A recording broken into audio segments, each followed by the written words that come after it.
Welcome to 1+1. I'm Rosie Batty. Stephanie Alexander calls herself an accidental chef, and her recipes have become a kitchen staple. The trained librarian rocked the Melbourne restaurant scene for decades, and she's gone on to write 18 cookbooks. She's now a household name with a new generation who are growing and cooking their own veggies through her Kitchen Garden Foundation.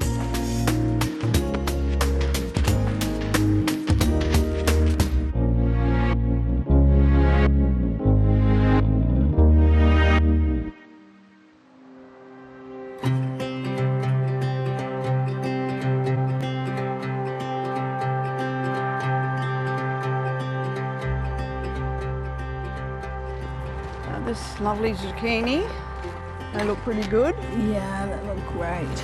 Okay, come around here next.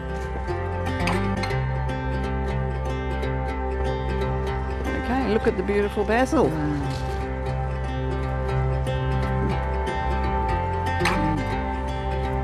Beautiful.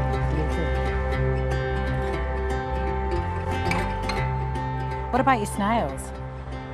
Oh, they do have snails, but they don't eat them. I mean, they don't eat, the students do not eat the snails. Sweet corn. I was going to say, I've never thought about eating the snails at my place.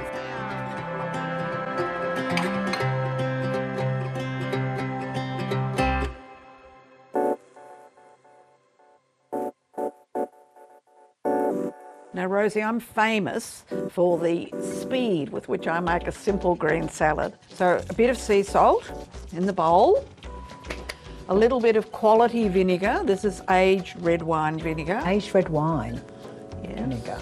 That's enough. And this is not hard. The vinegar dissolves the salt, a little bit of black pepper, good slosh of extra virgin olive oil, Australian of course. It is a good slosh. Yes.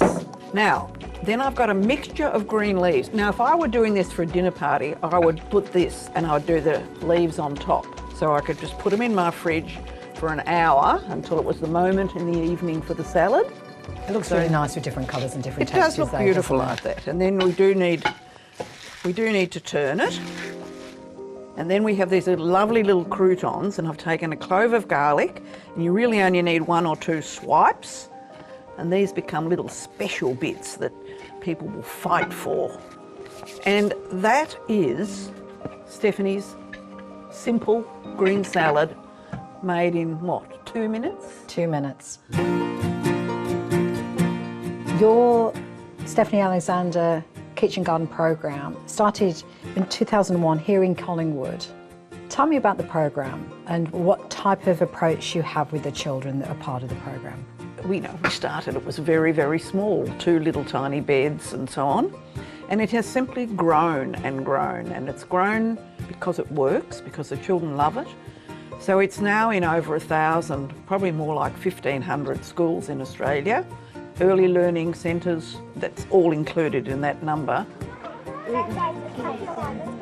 They grow the food, they pick the food when it's ripe, they bring it into a kitchen space, and they prepare their food, and they sit down with their friends and they enjoy what they've made. For many of them, too many actually, sitting at a table with other people is a whole new experience, and they find it like going to a party. It's been a really sad part of what's happened with the COVID epidemic for me and for everybody, that we have not been able to visit schools, and in fact many of the schools have actually been closed. It just makes it all meaningful for me to go into a school, particularly a school that I've never visited before, and to just see once again the enthusiasm, the skills, the ability of the children and their pleasure.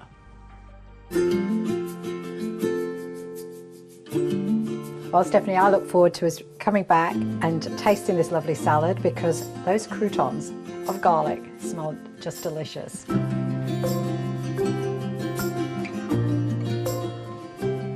Why do you feel it's important to teach kids about good food? I think every child needs to be introduced to the whole wonderful world of good food. And for many kids, it's something that happens at home, and they are getting positive modelling from their parents on a daily basis. But for probably many more children, that is not happening. And because of that, I wanted to try my experiment of saying, if you offer kids a really enjoyable program where they're hands-on, they're digging, they're chopping, they're stirring, they will feel differently about fresh food for the rest of their lives. It's really in those formative years, isn't it, where you, like you say, if you're not having that influence at home, where are you going to get it from? I'm a great believer in the importance of positive modelling, not just for food, but there's nothing like it. My grandfather was our potato grower in the family, and he didn't grow a huge range of vegetables, but he did grow some. My mother had a lovely orchard, and she had a very expansive and extensive herb garden, and she just was very interested. And she cultivated friends and providors who could teach her something. We had an Italian greengrocer, and Mum used to spend a long time when she went shopping chatting and come home with a globe artichoke, or I can actually remember the first time I saw broccoli, believe it or not, but that was in probably the late 50s. And that's how I learned about good food, from observing and being part of a food-loving family where the best things that happened were always around a table. Well, I grew up being forced to eat Brussels sprouts. I couldn't stand them then, but I love them now. And I notice in your new cookbook, you've got a fabulous recipe for Brussels sprouts. How do you think we should encourage people, or young people, how to experiment and explore new foods? Well, that's one of the things that we do in the kitchen garden movement, is that we just simply present all the food to the middle of the table, and that's how I do it at home too. Rather than doling out lumps of this or scoops of that, I always use a platter because I love looking at it myself. It's my own little private pleasure. But I also think what it does for young kids, it gives them a choice. They see the people that they love and respect tucking into things, and even if they try it and don't like it, as long as nobody makes a song and dance about it, they're still learning. They're learning that palates change, and that and I say to my granddaughter, who's, as far as I can see, her favourite things change by the day, we'll try it again. You didn't like it last week, but you never know, you might this week. Well, I was struggling with Brussels sprouts. I understand you grew up eating things like pickled chicken feet. Well, I think, again, it comes back to the fact that my mother was very curious. She took Chinese cooking lessons with the wonderful Elizabeth Chong back in the early 60s, and she was intrigued by the fact that some other culture would eat chicken feet, or when she went to Japan, that this culture would eat seaweed or raw something or other, raw fish. And so when she came home, she wanted to try it, and so she did. And we all got the benefit or not. And we used to complain a lot. I don't want to eat seaweed. And she'd say, well, just try it. And so sometimes we did and sometimes we didn't. But all of us, all 4 children, love to eat now, and we all have our own vegetable gardens, and we all like to gather around tables. You mentioned you were one of 4 children. I understand you were a wild child. I was a bit wild. I was a bit rebellious. In what ways were you rebellious? I wonder whether I was being rebellious or whether I was reacting. My father was at the time working in Canberra, and this was before the days of people jumping on planes at the drop of a hat. He used to have a driver that would come and collect him and take him off to Canberra, and he worked in Canberra from Monday to Friday. So my mother was on her own with 2 girls. My sister had had rheumatic fever and had irons on her legs. My mother had just had this new baby, and he had a terrible asthma. I felt very neglected and felt that I wasn't getting as much attention as I might do. So I used to beat my sister. That got a lot of attention. And then I'd get into trouble, and then I would do something else. And I pinched money from my mother and bought lollies and tried to buy friendship. Oh, look, terrible stuff. And I think at the end of this period, my father, by this stage there was another child that had terrible asthma, 2 boys, and my father decided, I obviously didn't know anything about these conversations between the parents, but that was when the decision was made, get out of Canberra, give up that job, we're going to go and do a tree change. Go to live in the Mornington Peninsula, have a lovely caravan park where everybody's going to live happily ever after and there'll be no problems. Well, some of it happened. I've loved many years living on the Mornington Peninsula with my menagerie of animals, probably trying to recreate my childhood on a farm. But I guess it was really quite different when you grew up on the peninsula. Oh, it was paradise, really. We ran wild in this wonderful, wonderful tea trees and banksias and built huts and slept outside and rode our bikes everywhere, and you just say, "Yeah, I'll be home for tea, Mum," and that was the way you lived your young years.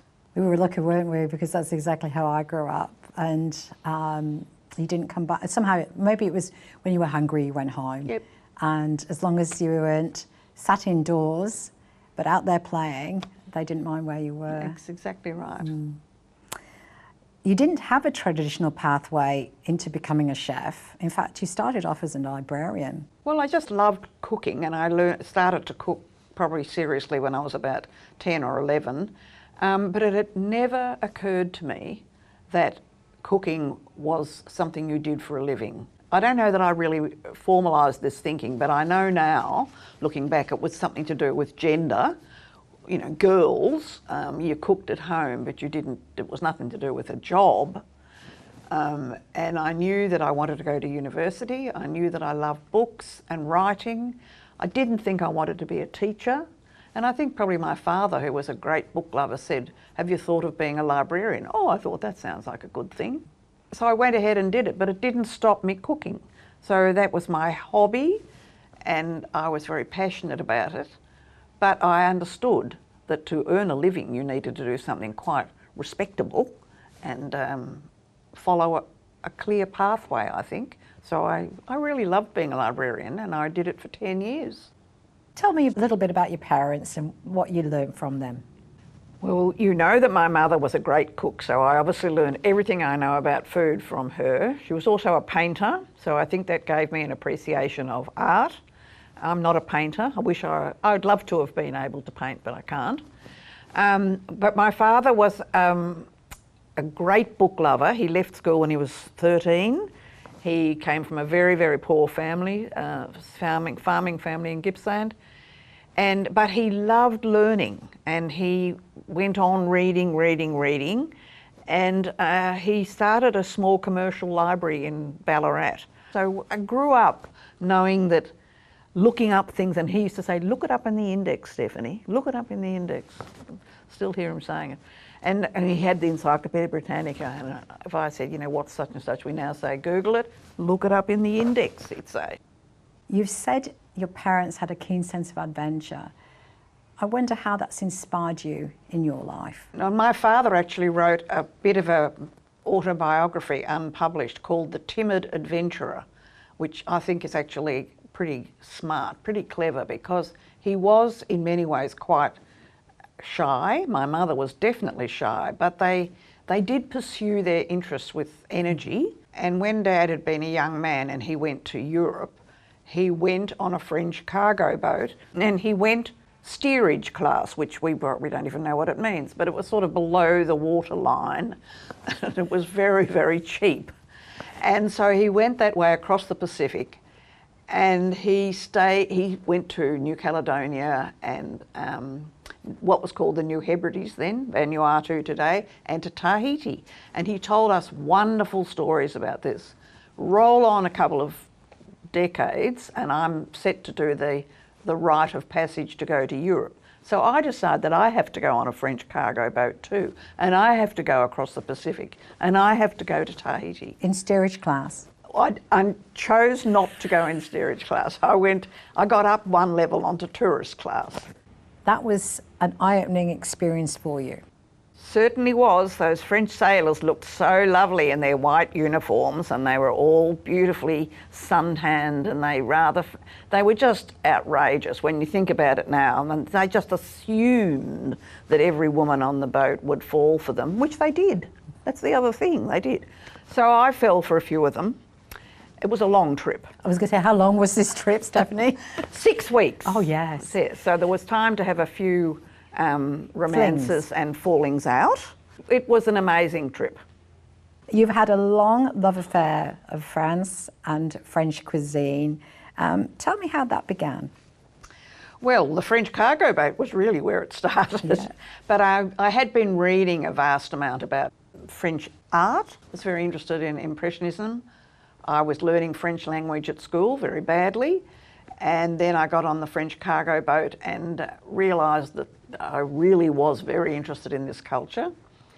So I arrived in Marseille, the boat, and my first job there was as an au pair, where I lived with a family. By the time I'd spent 6 weeks on this boat, my French language had improved. And then I spent this time with a family, which further helped the language. Then I went back to England because I just needed to get a job with more money. So I was at the BBC in their library. I just spent a lot of my time going back to France as often as I could. When you went to London, you met your first husband, Monty. Tell me about him and what drew you to each other. Well, for me, I think he was very, very charming, very exotic. I was living in a very different environment. It was all part of the excitement of being there, I think, and we really got on very, very well together. I enjoyed meeting all of Monty's friends. I enjoyed the whole sense of the West Indian happiness and friendliness. I enjoyed the food. I cooked quite a few pig's tails in my time. And we started talking about the future. And I don't know, I think Monty really was up for a change because he was really pretty much at a dead end in London.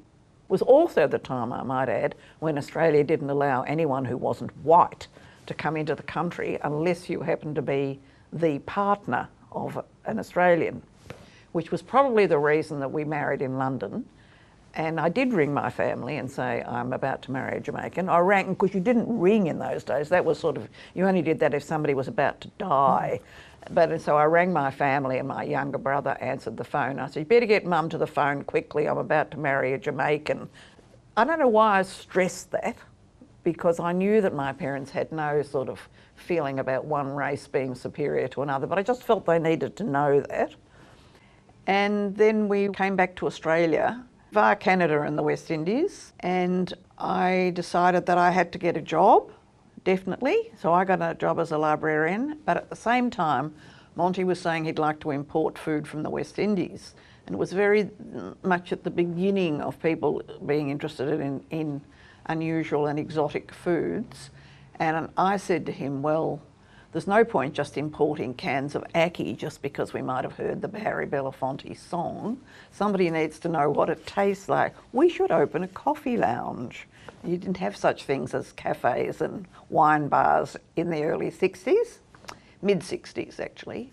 And so that's exactly what we did. We opened Jamaica House and nearly killed ourselves. And in fact, you were actually opened the house 3 weeks after your daughter was born. How on earth did you manage that? Well, that was not a good bit of planning, really. She was late, and of course I had... So it wasn't good planning from her behalf?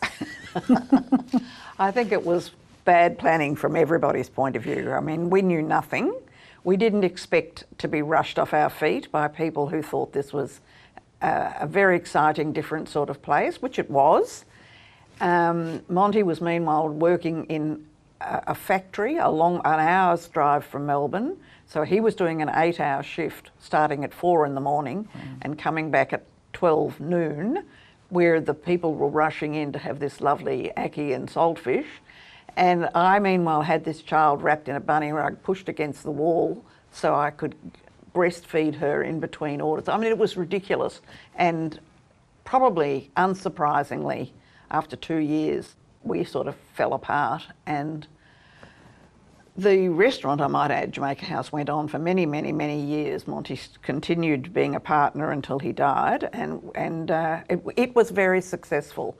And I like to say that by the time, even many years later, they still use much of the same menu that I created when I was trying to do it in a tiny little place with a baby under my arm, practically. And after that, you took some time out, I understand, and you went back and actually worked as a librarian. How did you eventually get back into the restaurant scene?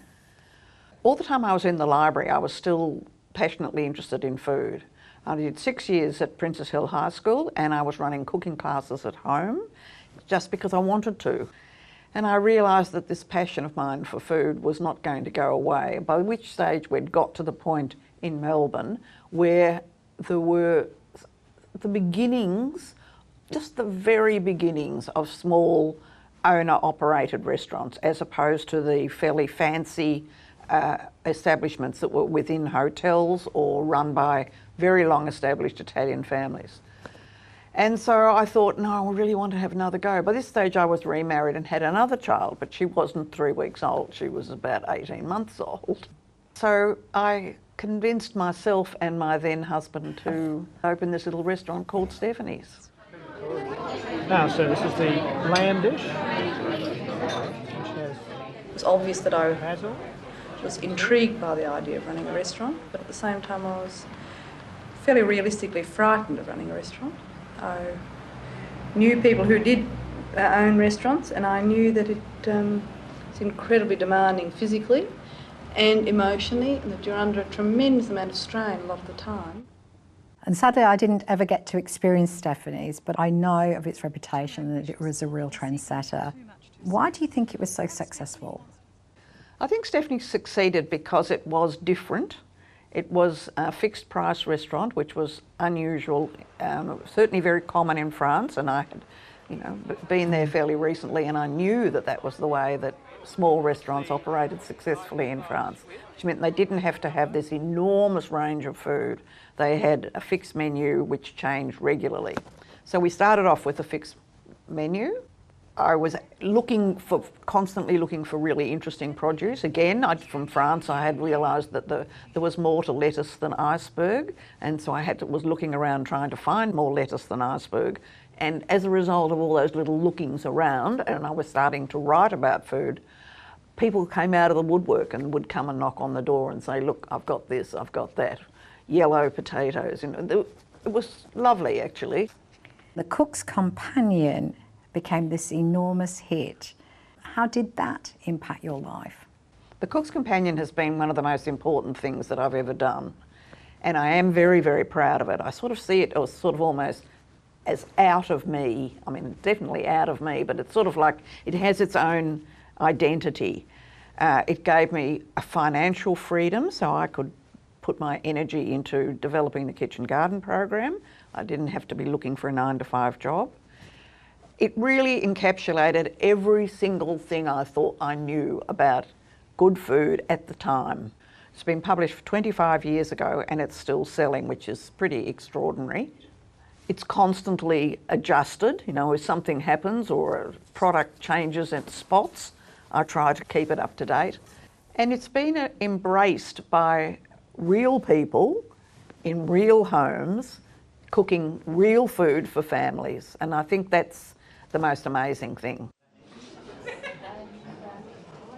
So Stephanie's was really popular, but it was struggling to pay its bills. Towards the end of the life of Stephanie's restaurant, we were in the middle of a recession, the early 90s. Many restaurateurs will remember, around many left from that era, but it was a very tough time. And we had this enormous structure in this beautiful National Trust house, which was much too grand, really. In this day and age, it would be a restaurant that nobody would take it on as a restaurant. It was too grand. So its upkeep and its maintenance was hugely expensive. And we just simply were not making enough money to cover those bills. So to when the end loomed, and knew I had to leave this restaurant, was to get out, the only thing that saved me was having written The Cook's Companion. I was able to pay every dollar of everything that I owed anybody, and thus leave the restaurant with my head held high and feel it was an important, very important part of my life, and I was able to leave it gracefully. You said you regretted not giving your own children enough practice in the kitchen. I think the problem there was running a restaurant. And we were living upstairs above the restaurant, which was good in many ways, because we weren't originally, but we moved to the upstairs part of Stephanie's restaurant so that at least the kids knew where I was and they could always come down the back stairs into the kitchen to ask something or other. But it did mean that we were resigned. We had staff meals, and staff meal was usually a very frenetic affair. And I think that for the kids, they missed out on that sort of cooking together, which we found that we could only do on a Sunday and a Monday. But what it did mean is that, at least with Lisa, the elder child, she became a very sophisticated eater. She was used to going to lots of restaurants, and she was very open to new things. Holly was always more suspicious of new things, and she took longer to come around. So each one is different. I've heard you mention that you're also worried about cooking becoming the new embroidery. I think this is still a possibility this may still happen. We all know that our friends are probably interested in food or like going to restaurants, read magazines that talk about food, etc., etc. But the vast majority of the population are still hooked on, I believe, convenience and the lowest price. And I don't for 1 minute mock the fact that people have to economise and live with a budget. But I feel sad that for so many of them, they do not understand how it is possible to cook beautiful food every day for a modest price. You trained some young and upcoming chefs, Annie Smithers, Neil Perry, who've gone on to be very successful. What are you most proud of? What is the legacy you're most proud of? Well, I think that over the years there's been such a passing parade of wonderful young people in my kitchens, both front of house and in the kitchen. It was just a lovely environment. We were all interested in good food. There was a genuine desire to do things well. I think I'm very good at influencing and persuading people. And if I always say, if somebody works alongside me for any length of time, they'll start to be interested in what they eat. And I think that perhaps is what it was. And you're now in your 80s. What's next for you? I think I probably always have to say more of the same, although I have no intention of running another restaurant. I want that very clearly stated. I feel I've said everything I wanted to say to the world, to my cooking audience. I'm more concerned now about going on spreading words about children, the next generation. I do not want to see a generation that just lives on packet meals. People who live with convenience food are so distant from the people who are out there in paddocks and on orchards who are doing the work. They cannot possibly understand the importance of effort and soil and weather, and those things are very important to me. Stephanie Alexander, thank you for joining me on 1+1. Rosie, it's been an absolute pleasure.